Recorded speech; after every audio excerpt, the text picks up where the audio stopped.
Hi everyone, classification of elements and periodicity properties में electronegativity start किए थे। हम लोग डेफिनेशन देख चुके थे कि इलेक्ट्रोनेगेटिविटी है क्या, एक्सप्लेन किए थे उसे हम कि किसी भी बॉन्डेड एटम का वह रिलेटिव प्रॉपर्टी व रिलेटिव टेंडेंसी जिसके वजह से वह इलेक्ट्रॉन पेयर को बॉन्ड वाले इलेक्ट्रॉन पेयर जिसे हम शेयर्ड पेयर या बॉन्ड पेयर कहते हैं उसे अपनी ओर अट्रैक्ट करता हो। एनर्जी से या लेन देन नहीं है। तो scales of electronegativity, scales of electronegativity, electronegativity के क्या स्केल्स हैं, माने कैसे इलेक्ट्रोनेगेटिविटी के वैल्यू को एक्सप्रेस किया जाता है। जैसे आप एसिड बेस पता करते हो और बोलते हो कि एसिड है तो उसका पीएच का वैल्यू 0 से 7 के बीच होगा, तो उसके लिए पीएच स्केल बना ना, जो बताया उसके वैल्यू के आधार पर आप बताओगे कि एसिड स्ट्रॉन्ग है या वीक, कि पीएच वैल्यू जिसका जितना कम है वो एसिड उतना स्ट्रॉन्ग, लेकिन वही पीएच वैल्यू जिसका जितना ज़्यादा है वो बेस उतना मजबूत। ऐसे करके वैल्यू के आधार पर आप बताते हो। तो उसी प्रकार से यहाँ कि इलेक्ट्रोनेगेटिविटी को हम कैसे एक्सप्रेस करेंगे, तो इलेक्ट्रोनेगेटिविटी को भी एक्सप्रेस करने के लिए कई स्केल्स हैं, जिसमें से सबसे पहला आता है पॉलिंग स्केल। सबसे पहला और सबसे कॉमन यही है, पॉलिंग स्केल। इसी स्केल पर सारे एलिमेंट्स के इलेक्ट्रोनेगेटिविटी को जो है एक्सप्रेस किया जाता है। क्या है ये ज़रा समझेंगे।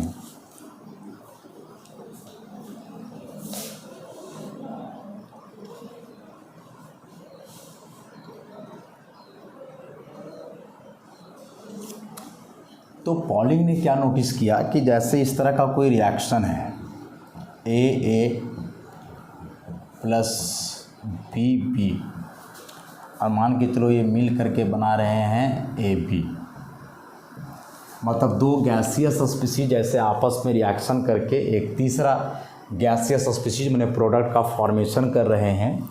तो पॉलिंग ने ऑब्जर्व करा कि ऐसे प्रोसेस जनरली किस नेचर के होते हैं, एक्जोथर्मिक नेचर के।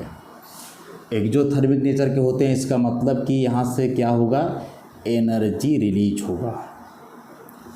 क्यों एक्जोथर्मिक नेचर का होगा, ज़रा इसको समझो। तो एक बात ध्यान में रखोगे क्या, कि जब बॉन्ड ब्रेकिंग हो, बॉन्ड तोड़ना पड़े, तो एनर्जी एब्जॉर्ब होगा, और जब बॉन्ड फॉर्मेशन हो तो वहाँ से एनर्जी रिलीज होगा। बस इस बात को केवल ध्यान में रख लो कि जब भी बॉन्ड तोड़ना पड़े तो एनर्जी देना होगा, एब्जॉर्ब होगा, और जब भी बॉन्ड बने तो वहाँ से एनर्जी रिलीज होगा। बॉन्ड का टूटना एक इंडोथर्मिक प्रोसेस है और बॉन्ड का बनना एक एक्जोथर्मिक प्रोसेस है, और यहाँ ये पूरा प्रोसेस को बताया जा रहा है एक्जोथर्मिक, माने एनर्जी रिलीज होगा। कैसे, किस आधार पे, समझना। अभी जो देख रहे हो ए और बी मिलने से ए बी बन रहा है, तो इसमें तो साफ पता चल रहा है कि जब तक ए और बी का बॉन्ड नहीं टूटेगा तब तक क्या ए और बी आपस में जुड़ पाएंगे, नहीं। तो ए और बी के बीच बॉन्ड तब बनेगा जब ए का बॉन्ड टूटे या बी का बॉन्ड टूटे। ये दोनों बॉन्ड टूटेगा तब जाकर के बॉन्ड बनेगा। इसका मतलब कि प्रोसेस के दरमियान पहला काम हो गया बॉन्ड का टूटना, और बॉन्ड का टूटना मतलब एनर्जी एब्जॉर्ब, एनर्जी यहाँ भी लगेगा, एनर्जी यहाँ भी लगेगा। अब मान लो कि एनर्जी दे करके इस बॉन्ड को हमने तोड़ दिया। अब जब ये दोनों आपस में जुड़ेंगे ए और बी, तो वहाँ बॉन्ड बनेगा दोनों के बीच, और जब बॉन्ड बनेगा तो एनर्जी क्या होगा, रिलीज होगा। तो यहाँ से क्या होगा, एनर्जी बाहर होगा, रिलीज होगा एनर्जी वहाँ से। तो यहाँ एनर्जी एब्जॉर्ब भी हो रहा है, वहाँ एनर्जी रिलीज भी हो रहा है। तो कुल मिलाकर के देखोगे पूरा प्रोसेस में तुम्हें क्या समझ में आएगा, आखिर पूरा होल प्रोसेस में बॉन्ड को तोड़ने के लिए एनर्जी एब्जॉर्ब हो रहा है, और इसी प्रोसेस के दरमियान जब बॉन्ड बन रहा है तो एनर्जी रिलीज हो रहा है। तो यदि हम पूरा होल प्रोसेस की बात पूछें कि बताओ एनर्जी एब्जॉर्ब होगा कि रिलीज, तो फिर यह किस बात पर डिपेंड करेगा, यह किस बात पे डिपेंड करेगा? तो यह डिपेंड करेगा यहाँ और यहाँ जो बॉन्ड है उसके स्ट्रेंथ पे। बॉन्ड की मजबूती पे। क्यों? क्योंकि यह जो एनर्जी है, चाहे एब्जॉर्ब हो रहा हो चाहे रिलीज हो रहा हो, ये डायरेक्टली प्रोपोर्शनल होता है बॉन्ड स्ट्रेंथ का।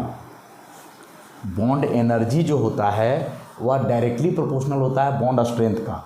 यदि बहुत मजबूत बॉन्ड तोड़ रहे हो तो बहुत ज़्यादा एनर्जी लगेगा, बहुत मजबूत बॉन्ड बन रहा है तो बहुत ज़्यादा एनर्जी रिलीज होगा। तो बॉन्ड तोड़ने में एनर्जी लगता है, तो जितना मजबूत बॉन्ड तोड़ोगे उतना ज़्यादा एनर्जी लगेगा, और बॉन्ड बनने से एनर्जी रिलीज होता है, तो जितना मजबूत बॉन्ड बनेगा उतना ज़्यादा एनर्जी वहाँ से रिलीज होगा। बस इतना सा बात को याद रखो।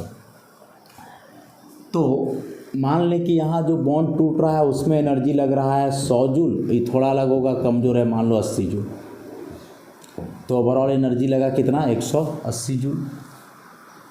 अब मान लो कि यहाँ पर जो बॉन्ड बन रहा है ऐसा, यदि यह बॉन्ड इसी के बराबर है, मतलब कि जितना मजबूत यहाँ टूट रहा है उतना ही मजबूत बन रहा है, तो इस केस में यहाँ एनर्जी भी रिलीज होगा -180 जूल पूरा मिला करके।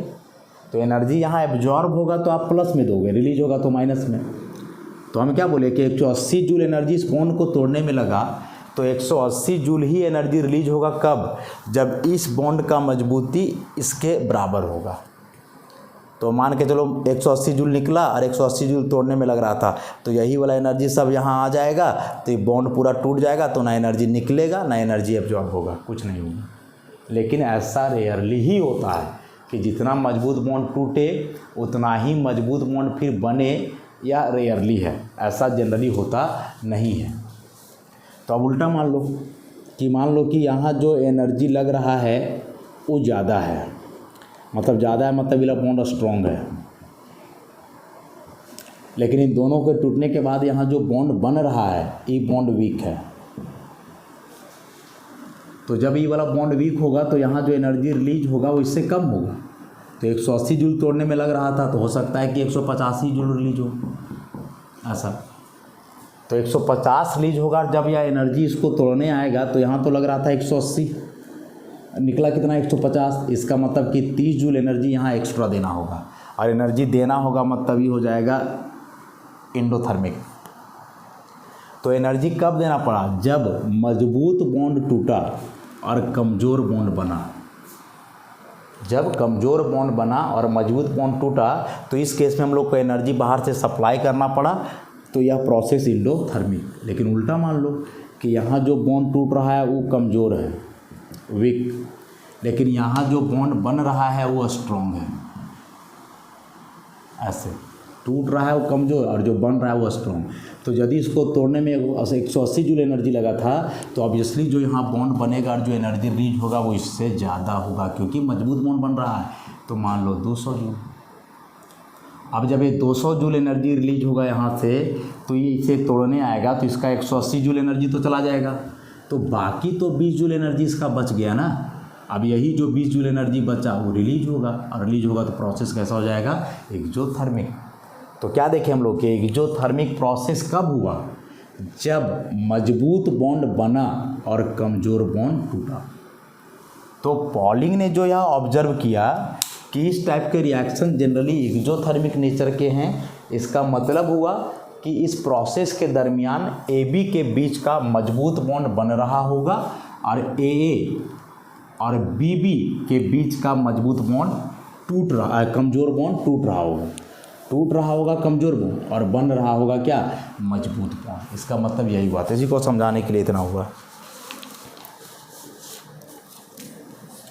तो इसका मतलब समझ गए कि यहाँ का बॉन्ड क्या होगा? स्ट्रॉन्गर होगा, और ये दोनों बॉन्ड क्या होगा? वीकर होगा। तभी जाकर के यहाँ से एनर्जी रिलीज होगा और प्रोसेस क्या होगा? एक्सोथर्मिक। अब इसी को पॉलिंग ऐसे बोले कि इस AB बॉन्ड का जो एनर्जी होगा, लगे चाहे रिलीज जो भी है, एनर्जी जो होगा, एनर्जी ऑफ AB बॉन्ड, यह ज़्यादा होगा। किससे ज़्यादा होगा?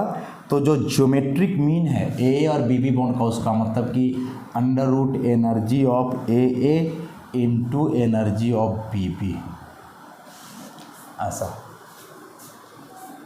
पॉलिंग ने ऐसा बताया कि यदि इस तरह के रिएक्शंस हो रहे हैं जिसमें कमज़ोर बॉन्ड टूट करके मजबूत बॉन्ड बन रहा है, मतलब एक्सोथर्मिक प्रोसेस है, तो उस केस में या जो ए बी है इसके बॉन्ड का जो एनर्जी होगा वह इन दोनों के ज्योमेट्रिक मीन के एवरेज एनर्जी से, ज्योमेट्रिक मीन में वही हुआ एवरेज एनर्जी, उससे ज़्यादा होगा। ऐसा इन्होंने नोटिस करा और इसके लिए रिलेशन दिया। अब ऐसा क्यों हुआ, तो इसके बारे में पॉलिंग बोले कि ए बी में हो सकता है कि आयनिक बॉन्ड बन गया हो और यहाँ हो सकता है कि प्योर कोवलेंट बॉन्ड हो, क्योंकि अलग अलग एटम रहता है तो जनरली आयनिक कैरेक्टर आता है, जो आप नेक्स्ट चैप्टर केमिकल बॉन्डिंग में पढ़ोगे डिटेल में। अभी बस इतना जान लो कि ए बी का बॉन्ड मजबूत इसलिए हुआ होगा क्योंकि यहाँ आयनिक नेचर का बॉन्ड हो गया, जबकि यहाँ कोवलेंट था, और कोवलेंट बॉन्ड से मजबूत कौन होता है, आयनिक, इसलिए वहाँ का बॉन्ड जाने के बाद क्या हो गया, मजबूत हो गया। मैंने ऐसा सोच रहे होगा ना कि जब ए और बी का बॉन्ड टूटा तो टूटा कमज़ोर बॉन्ड, तो जब वही दोनों आपस में जुड़ा तो सेमी बॉन्ड से जुड़ना चाहिए था, तो वहाँ मजबूत कैसे हो गया, तो मजबूत हो गया इस वजह से कि बॉन्ड का नेचर थोड़ा अलग हो गया, आयनिक हो गया। टूट रहा था तो कोवलेंट था और कोवलेंट से मजबूत होता है आयनिक, इसलिए वहाँ एनर्जी ज़्यादा रिलीज हुआ और बॉन्ड का स्ट्रेंथ जो है बढ़ गया। अब जो इन दोनों का डिफरेंस है, जैसे यहाँ बोले थे 200 जूल, यहाँ बोले थे 180, तो 20 जो डिफरेंस आया, मतलब E A B minus under root energy of A into energy of B B, इसको बोले डेल्टा, और ये डेल्टा को क्या बोले, आयनिक रेजोनेंस एनर्जी। अभी तक यहाँ तक समझ में आई बात। पॉलिंग स्केल ऑफ इलेक्ट्रोनेगेटिविटी के लिए कि ऐसे रिएक्शन जो जनरली एक्जोथर्मिक हो रहे हैं उसमें जो फाइनल प्रोडक्ट में बॉन्ड है उसका एनर्जी बाकी जो रिएक्टेंट के बॉन्ड्स है उसके अर्थमेटिक मीन से भी ज़्यादा होगा, और ज़्यादा होगा मतलब कोई ना कोई डिफरेंस आएगा, तो जो एनर्जी डिफरेंस आएगा उससे उन्होंने डेल्टा माना, ऐसे ट्रायंगल, इसको डेल्टा बोलेंगे हम लोग, और इसको बोले आयनिक रेजोनेंस एनर्जी। क्या बोले इसको, आयनिक रेजोनेंस एनर्जी।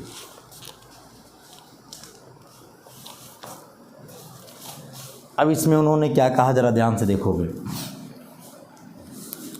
कि जैसे ही ए और बी के बीच का जो बॉन्ड है उसका आयनिक नेचर बढ़ेगा, अभी यहाँ तक हम लोग पहुँच गए, यहाँ तक याद रखो, इससे नंबर 1 ऐसा कि as the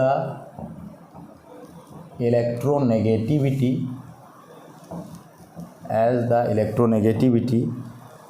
difference between A and B increase, कि जैसे जैसे ये जो ए और बी जो आपस में जुड़ रहे थे इसके बीच का इलेक्ट्रोनेगेटिविटी डिफरेंस क्या होगा, बढ़ेगा, इंक्रीज करेगा।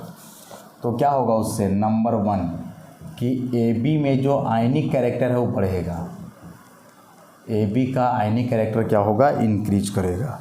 उससे क्या होगा, अभी बताया कि आयनिक बॉन्ड ज़्यादा मजबूत है तो A B bond becomes more stronger, या ज़्यादा मजबूत हो जाएगा, तो उससे क्या होगा, एनर्जी बढ़ेगा, A B bond energy increases, ज़्यादा मजबूत बॉन्ड होगा तो ज़्यादा एनर्जी होगा। तो जब ई वाला वैल्यू बड़ा होगा, अपने से सोचो कि ए बी का बॉन्ड एनर्जी जब बड़ा होगा तो ई वैल्यू बढ़ेगा तो पूरा डिफरेंस बढ़ेगा कि घटेगा, बढ़ेगा ऑब्वियसली, तो यहाँ से आयनिक रेजोनेंस एनर्जी इंक्रीजेज, ये डेल्टा का वैल्यू क्या होगा, यहाँ से बढ़ेगा, इंक्रीज करेगा। अब इसमें से पॉलिंग ने क्या बोला कि इस ए और बी के बीच का जो इलेक्ट्रोनेगेटिविटी डिफरेंस है, मतलब electronegativity of B minus electronegativity of A, या किसी को भी ले सकते हो, electronegativity of A minus electronegativity of B, कि जो दो एटम एक दूसरे से कंबाइन किए इन दोनों के बीच का जो इलेक्ट्रोनेगेटिविटी डिफरेंस होगा वह बेसिकली डायरेक्टली प्रोपोर्शनल होगा इस square root of resonance energy का। पॉलिंग बोले ऐसा कि यह यदि सिचुएशन है कि जैसे जैसे ए और बी मतलब दो एटम जो आपस में ऐसे कंबाइन कर रहे थे, उन दोनों के बीच का जैसे ही इलेक्ट्रोनेगेटिविटी डिफरेंस बढ़ेगा तो वो बढ़ने से उसके बॉन्ड के आयनिक कैरेक्टर बढ़ेंगे, वैसा होने से बॉन्ड मजबूत होते जाएगा तो बॉन्ड का एनर्जी बढ़ेगा, और जब इसका वैल्यू बढ़ेगा तो पूरा डिफरेंस बढ़ेगा, और फिर उसके बाद उन्होंने सजेस्ट करा ऐसा कि इस केस में जो दोनों का इलेक्ट्रोनेगेटिविटी डिफरेंस है वो डायरेक्टली प्रोपोर्शनल होगा इस आयनिक रेजोनेंस एनर्जी के स्क्वायर रूट का। अब यहाँ से हटा दो, कांस्टेंट दे दो, तो XA माइनस XB बराबर प्रोपोर्शनलिटी हटा करके कांस्टेंट अंडर रूट डेल्टा, इससे मान लिया जाए 2।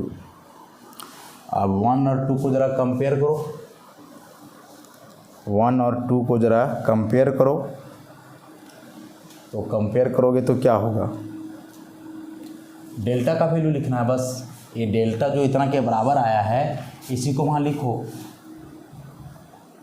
1 और 2 से कंपेयर करके, तो हो जाएगा XA माइनस XB बराबर K, और डेल्टा है स्क्वायर रूट में ना, तो डेल्टा का वैल्यू इतना है, इसको लिखो पूरा, square root of energy of AB minus फिर energy of A into energy of BB, और EB स्क्वायर रूट ही था, तो स्क्वायर रूट था तो पावर 1/2 कर दो, वही बात हो गया। इसको मान लिया जाए नंबर 3। अब यहाँ XA क्या है, इलेक्ट्रोनेगेटिविटी ऑफ A, XB क्या है, इलेक्ट्रोनेगेटिविटी ऑफ B, EA क्या है, तो bond energy of AA bond, AA के बीच का जो बॉन्ड है वो हो गया EA दिस वन। EBB क्या है, तो बॉन्ड BB के बीच का जो बॉन्ड था उसका एनर्जी मैंने उसको तोड़ने में जो एनर्जी लग रहा था, और फिर AB क्या था, तो AB का एनर्जी, AB का जो बॉन्ड है उसका एनर्जी, मतलब AB के बीच का बॉन्ड बन रहा है तो कितना एनर्जी रिलीज हो रहा है वो वाला एनर्जी हुआ। और K यहाँ एक है प्रोपोर्शनलिटी कांस्टेंट, K को हम क्या कहेंगे, प्रोपोर्शनलिटी कांस्टेंट।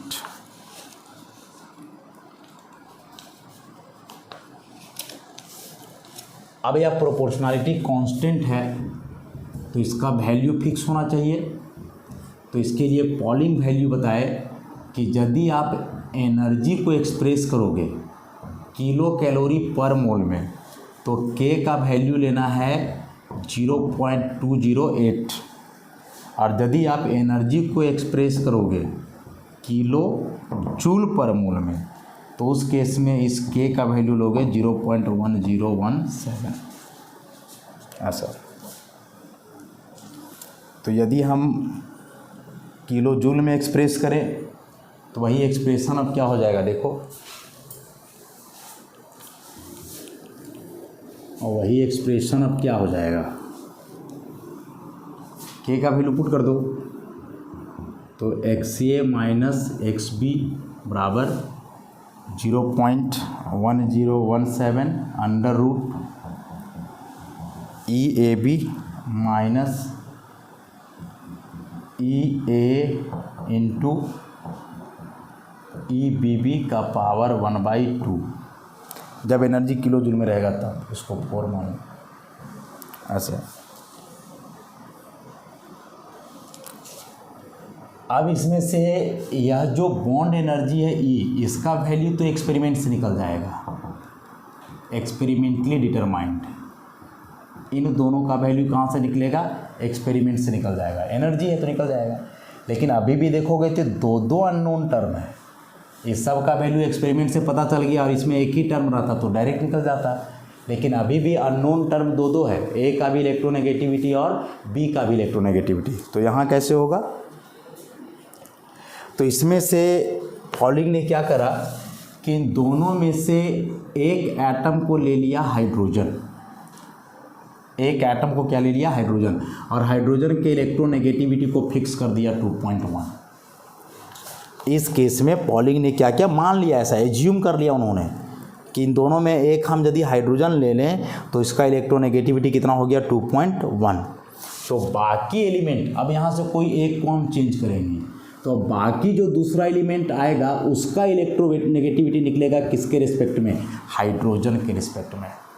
तो हाइड्रोजन के इलेक्ट्रोनेगेटिविटी को उन्होंने स्टैंडर्ड मान लिया, एज्यूम कर लिया, वो कहाँ से आया 2.1 पता है, एज्यूम कर लिया, मान लिया उन्होंने कि 2.1 है, मतलब कुछ कैलकुलेशन के आधार पे ऐसा कंसिडर किया होगा उन्होंने 2.1। तो यदि दोनों में से एक हाइड्रोजन है और उसका 2.1 हो गया, जनरली B यहाँ हाइड्रोजन होगा तो इसका इलेक्ट्रोनेगेटिविटी तुम्हें पता है। तो अब देखोगे तो पूरे में अननोन टर्म केवल एक ही बचा है, कौन, XA, बाकी सब पता है। समझ में आ रही बात। ये सारे टर्म्स निकल गए कहाँ से, एक्सपेरिमेंट से। XA XB में आप B को मान लिए हाइड्रोजन और B को हाइड्रोजन मान लिए और उसका इलेक्ट्रोनेगेटिविटी जो है आप एज्यूम कर लिए 2.1, तो अब बचा केवल XA। तो अब XA वहाँ जो भी एटम होगा उसका इलेक्ट्रोनेगेटिविटी निकल जाएगा किसके रिस्पेक्ट में, हाइड्रोजन के रिस्पेक्ट में। तो क्या था, शुरू से एक बार समराइज कर लें एक बार कि AA और BB आपस में रिएक्शन करके AB बनाए, एक्सोथर्मिक नेचर का था, मतलब वहाँ AB बॉन्ड मजबूत है AA और BB बॉन्ड से। तो उस केस में जो एनर्जी डिफरेंस होगा वह AB बॉन्ड का ज़्यादा होगा AA और BB बॉन्ड से।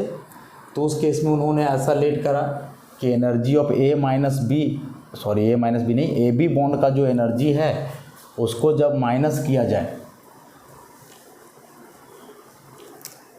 मतलब कि माइनस क्या किया जाए, ऐसा लिए थे ना, थोड़ा सा देख लें हम लोग कि AB बॉन्ड का एनर्जी ज़्यादा होगा किससे, तो A और BB बॉन्ड से, इसका ज्योमेट्रिक मीन से, ऐसा तो ज़्यादा होगा, मैंने कोई ना कोई डिफरेंस आएगा, और जो डिफरेंस आएगा इसी डिफरेंस को उन्होंने डेल्टा लिखा, जिसे हम आयनिक रेजोनेंस एनर्जी बोले।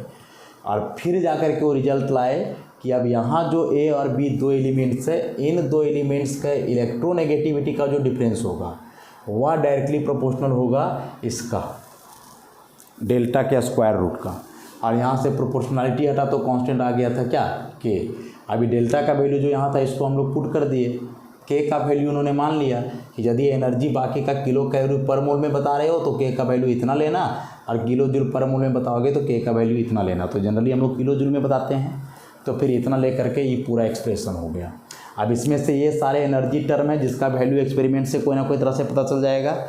और अब जो वहाँ बचा XA माइनस XB, उसमें से B की जगह उन्होंने हाइड्रोजन कंसीडर करा और उसका इलेक्ट्रोनेगेटिविटी एज्यूम कर लिए 2.1। तो अभी पूरे एक्सप्रेशन में एक अननोन टर्म बचा है XA, तो सब पता है XA अननोन है तो उसका निकल जाएगा वैल्यू। तो इस तरह से पॉलिंग स्केल पर जितने भी एलिमेंट के इलेक्ट्रोनेगेटिविटी वैल्यू निकलेंगे ऑब्वियसली वह किसके रिस्पेक्ट में निकलेंगे, हाइड्रोजन के रिस्पेक्ट में, क्योंकि हाइड्रोजन को स्टैंडर्ड माना इन्होंने, सिंपलेस्ट एलिमेंट था, सबसे पहला एलिमेंट था, तो उसका इलेक्ट्रोनेगेटिविटी लेट कर लिया इन्होंने, तो बाकी का एज्यूम करके फिर मान लेना है उसके आधार पे। हाइड्रोजन का एज्यूम किए तो बाकी का फिर हाइड्रोजन के आधार पे कैलकुलेशन हो जाएगा। जैसे क्वेश्चन देखा जाए,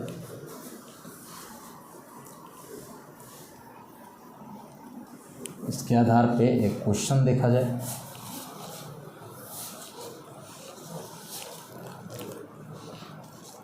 ऐसा क्वेश्चन है, calculate the electronegativity of chlorine HCl on polling scale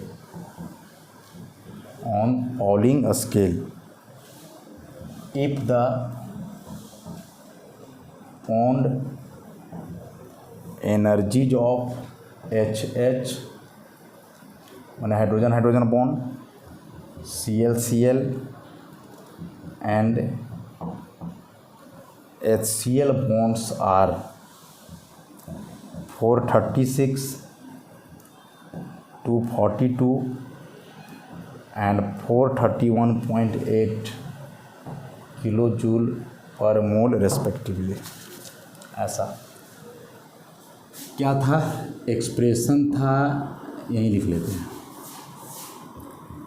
XA minus XB equal to 0.1017 kilo joule में, इसलिए अंडर रूट क्या था, EAB minus EA into EBB का पावर 1/2, ऐसा था।